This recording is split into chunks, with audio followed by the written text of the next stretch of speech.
Have you ever struggled with the understanding on what you need to do in terms of preparation or training the week of a big race? If so, I'm going to give you some secrets on how to prepare the week of a race coming up.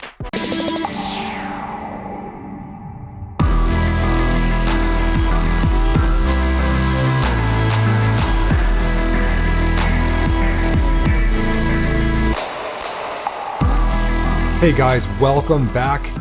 I am your coach, Greg Romero here, and today we're going to talk about how to prepare the week of a race. Now, this is a real common question I get from lots of racers in the membership, guys in my winner circle community, racers just messaging me, direct message on social and whatnot. There's a big race coming up and it's like, man, Greg, what should I do? What should I do? And presupposing that you have been training, that you're consistently going to the track, you're doing sprints, you're doing your strength work, you're doing your core work, you're doing your skill work, you're doing your power endurance work, okay? If you're doing all those things and you're training hard, you're putting in the work, then yes, absolutely, you're actually going to benefit from getting some rest the week of the race. Now, here's the key. The biggest secret at the end of the day for someone that has been consistently training and leading up to a big race is that you want to taper. Now, what does tapering mean? Tapering means keeping the training stimulus, however, removing fatigue.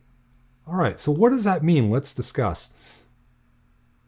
Training stimulus is pretty much the programming, right? So if you're working on your gaits, you're working on your power, you're configuring neurologically and muscularly the programming needed to execute that skill. All right. If you have been in the weight room, all right, you're an older guy, you're a member at the gym, and let's say you go to the gym twice a week and one day is dedicated towards strength work, another day is dedicated towards power work. You're working on increasing your strength and you're also working on increasing your speed, your velocity, your power overall. And so lots of people go in to these workouts and they're working hard and they're putting in lots of reps, lots of sets, big intensity, sometimes maybe not so much intensity, maybe they're working at a lower intensity, but either way, they're putting in a volume of work. A volume is the amount of work in total. And so when it comes to tapering, removing fatigue, the key is to cut that volume in half. So for example, if you're doing sprint work, and you normally go out there and do anything from, 10 to 16 sprints. If you do 16 sprints normally, or, some of my athletes, they actually kind of ramp up in volume and then we cut the volume.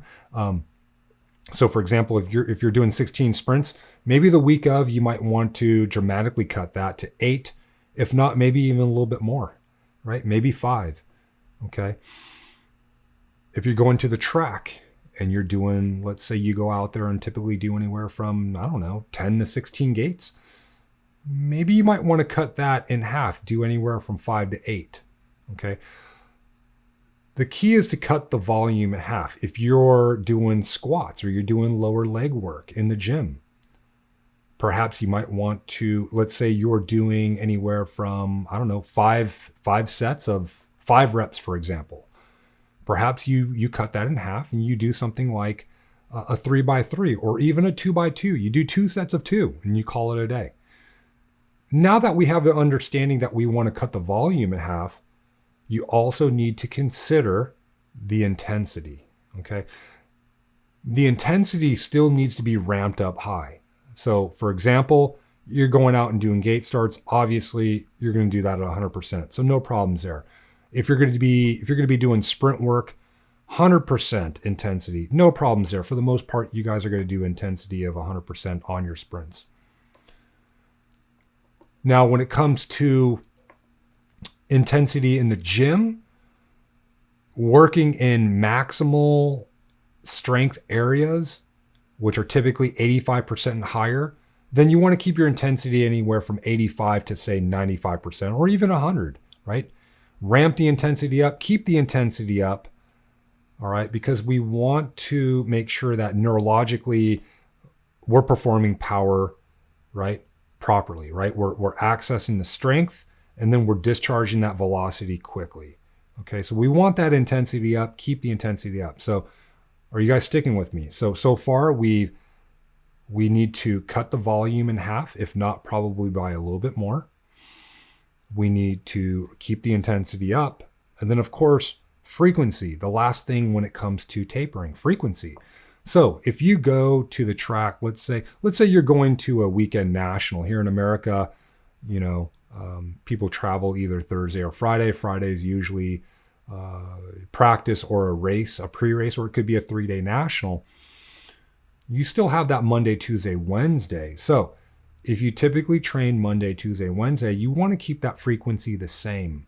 Okay, frequency meaning if you go to the gym on a Monday, track on a Tuesday, do sprints on a Wednesday, then keep that the same, cut the volume in half, keep the intensity high, and that's exactly what you should do the week of a race.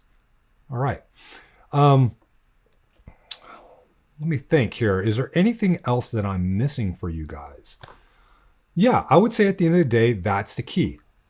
It's important that if you haven't been training, that you don't all of a suddenly do a bunch of work, right? Oh my gosh, a race is coming up. I remember that used to be the joke on me back in the day when I was a two-sport athlete. I was playing football, and then there would be a local national coming up. I used to live in Northern California, so we'd always get like the spring nationals somewhere in the Northern California area, right? I lived in the Bay Area, so sometimes it would be in Sacramento, but most of the times it seemed like it was within about an hour driving distance of my house where I grew up. And so if there was a race coming up, then about a week out from the race, I would grab my bike and go out and do gates. Now, the joke was on me, right? It's like, oh, Greg, you showed up. You're at the track. There must be a race. And it's like, yeah, there's a race. I was training. Don't get me wrong. I was playing football. I was always active. It wasn't like I was just sitting around coming off the couch and just deciding to grab my bike and head to the track and do gates. And all of a sudden I was ready.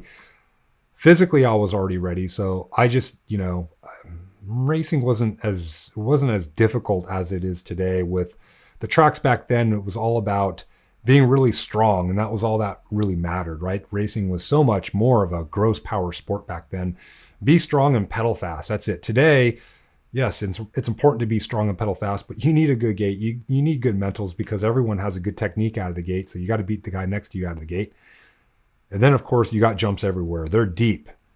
The jumps are deep, technical, and you have to keep the pencil sharp in an effort to ride today's tracks. You can't just come off the couch and decide that you're just going to kill it, right? So if you haven't been training, right? Let's say you're just a guy that you go to the track, you're a track fix, if you will, right? The guy that's like, you know what? I don't need to train. I don't need to do sprints. I'm strong enough. I'm fast enough. Fine. Hey, you know what? That's great.